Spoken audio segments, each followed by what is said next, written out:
Richard H. Thaler, The Winner's Curse, Paradoxes and Anomalies of Economic Life.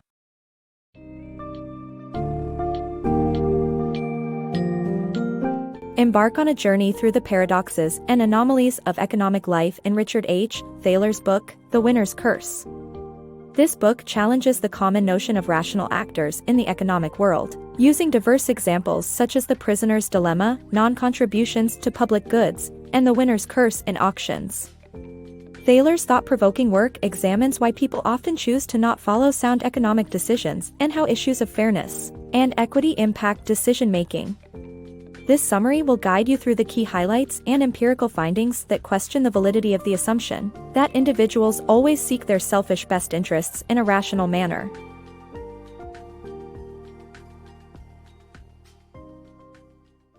Economic rationality, is it a myth? This summary explores the idea of economic rationality that assumes individuals always act in their best interest, which is questioned through various anomalies that conventional economic theory cannot explain. As per economic theory, an investor is expected to act rationally to maximize their profits. However, this assumption is tricky to prove, and many experimental attempts have called it into question. For instance, the prisoner's dilemma scenario suggests that people do not always make decisions that are in their economic best interest.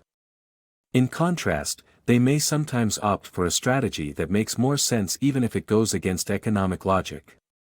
Similarly, the example of public goods like national defense or public radio and television contradicts the principle of rational economic behavior. People often choose to support such public goods, although it does not make economic sense. This is an anomaly that conventional economic theory cannot explain. The behavior of people in a laboratory context also highlights their deviation from economic rationality. A group exchange experiment shows that even individuals who can benefit from not contributing to the public exchange often choose to invest in it. Moreover, people's contribution rates decline over a series of trials in this game, suggesting that they cooperate only until it becomes clear that others are taking advantage of them. Cooperation rates are higher among subjects who can talk with each other, indicating that a sense of group identity is fundamental to cooperation. This irrationality is not limited to individuals only, as organizations also showcase similar behavior patterns. For example, more candidates interviewed increases the chances of hiring a better employee, which is contrary to the principle of economic rationality. Real-life examples like roadside produce stands also provide evidence against the idea that people are rational, self-interested economic actors. Farmers leave their produce untended by the roadside, relying on people's honesty to pay for it, despite knowing that some may steal it. This practice cannot be explained in terms of rational behavior. In conclusion, the assumption of rationality in economic models needs careful scrutiny as a growing body of evidence questions its validity. Anomalies like public goods, the prisoner's dilemma, and group exchange experiments indicate that people often behave irrationally even when it goes against their economic best interest. The psychology of economic decisions. The rational economic analysis suggests that in an experiment where one subject is given $10 and has to make an offer to another, both parties should accept the minimum of 1 penny. However, in practice, people often behave irrationally and reject offers that seem unfair, even if it means having nothing. Variations of the experiment show that people are willing to make sacrifices to benefit generous fellow subjects and penalize ungenerous ones. These behaviors imply that people resist and reject offers that make sound economic sense but seem unfair. This has real-world implications for businesses as buyers are likely to resist prices that seem unfair. Economic experiments suggest 3 approaches to economic theory: normative, descriptive, and prescriptive. The context of a decision plays a critical role in devising a prescriptive theory of economic choice, as issues of fairness and equity matter to people unfamiliar with self-interested economic analysis. Economics paradoxes. The contradiction between the law of one price and wage disparities in industries is explored in this book summary. While the former suggests that commodity prices should be uniform, the latter indicates that even jobs with similar roles pay differently. Economists have proposed various theories to explain high-paying industries' existence, but none were plausible.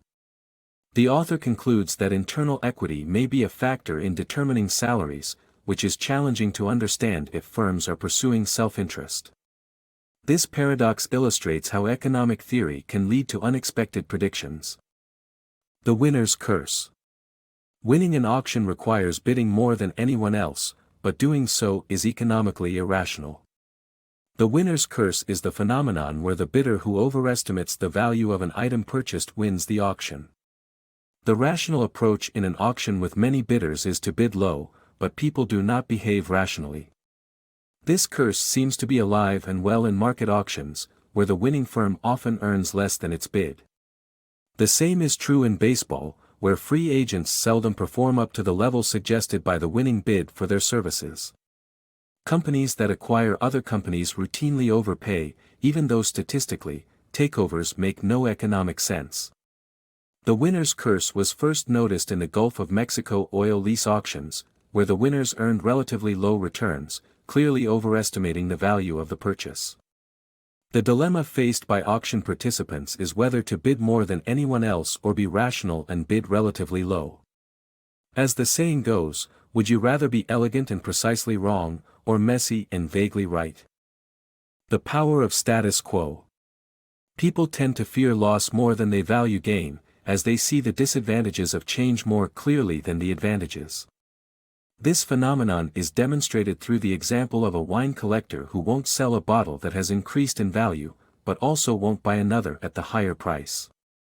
Similarly, in New Jersey and Pennsylvania, car insurance policy options show that people often stick with the default option, even if it means giving up certain rights or paying more.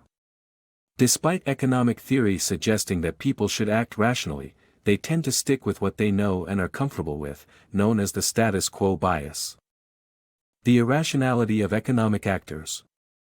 Betting on horse races, investing, and even deciding how to spend a windfall can have economic implications that defy traditional laws.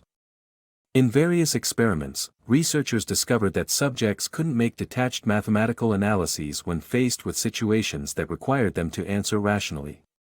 For instance, when subjects were given the same proposition with different phrasing, they named different prices.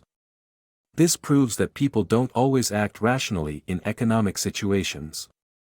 These experiments indicate that the traditional assumption of rational economic actors is up for debate.